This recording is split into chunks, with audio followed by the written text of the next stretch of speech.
Hi friends, welcome to our channel. ఈరోజు మనం తెలుసుకోబోయే రెసిపీ దోశ. పదండి ప్రాసెస్ చూద్దాం. ముందుగా ఒక గ్లాస్ పుట్టుమినపప్పు తీసుకునేసి కడిగి నానబెట్టుకుందాము 4 to 5 అవర్స్. నెక్స్ట్ అలాగే ఒక గ్లాసు బియ్యం, ఒక స్పూన్ మెంతులు తీసుకునేసి కడిగేసి నానబెట్టుకుందాం. 4 to 5 అవర్స్ తర్వాత పొట్టు అనేది క్లీన్ చేసుకుందాం. అలాగే ఒక గుప్పెడు అటుకులు తీసుకునేసి వాటిని కూడా కడిగేసి అన్నిటిని కలిపి మిక్సీ పట్టేసుకుందాం. దోశ బ్యాటర్ మరీ పలచగా కాకుండా కొంచెం థిక్గానే చేసుకుందాము. మనకి కావాలనుకున్నప్పుడు వాటర్ వేసుకునేసి మళ్ళీ కొంచెం చేసుకోవచ్చు లూజ్ కన్సిస్టెన్సీ. ఇలా మన దోశ బ్యాటర్ అనేది రెడీ అయిపోతుంది. నెక్స్ట్ డే మార్నింగ్ కల్లా బాగా ఫర్మెంట్ అయి ఉంటుంది. మనకు టేస్ట్కి తగ్గట్టు సాల్ట్ వేసుకునేసి ఇంకా దోశలు వేసేసుకోవడమే. ఇంకా ప్యాన్ పెట్టేసుకొని దోశలు అనేది మనకి క్రిస్పీగా కావాలనుకుంటే లో ఫ్లేమ్లో పెట్టుకొని దోశ వేసుకుందాం.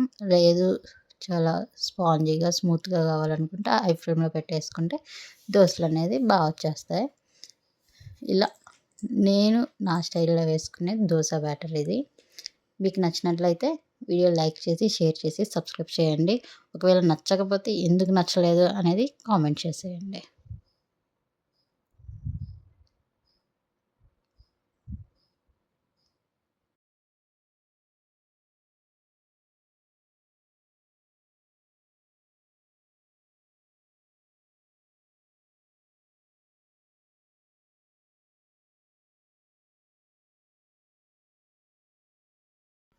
Hi friends, welcome to our channel. ఈరోజు మనం తెలుసుకోబోయే రెసిపీ పల్లీ చట్నీ. పదండి ప్రాసెస్ చూసేద్దాం.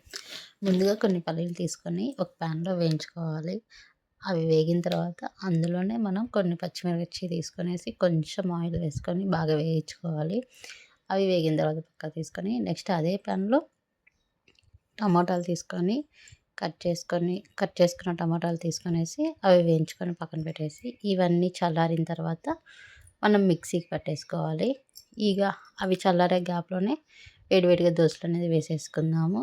అవి చల్లారినమాట అవి మిక్సీకి వేసేసుకొని అందులో మనం కట్ చేసి పెట్టుకున్న ఆనియన్ ముక్కలు, తెల్లగడ్డ ముక్కలు ఇవన్నీ వేసేసుకుంటే మనకి పల్లీ చట్నీ అనేది రెడీ అయిపోతుంది.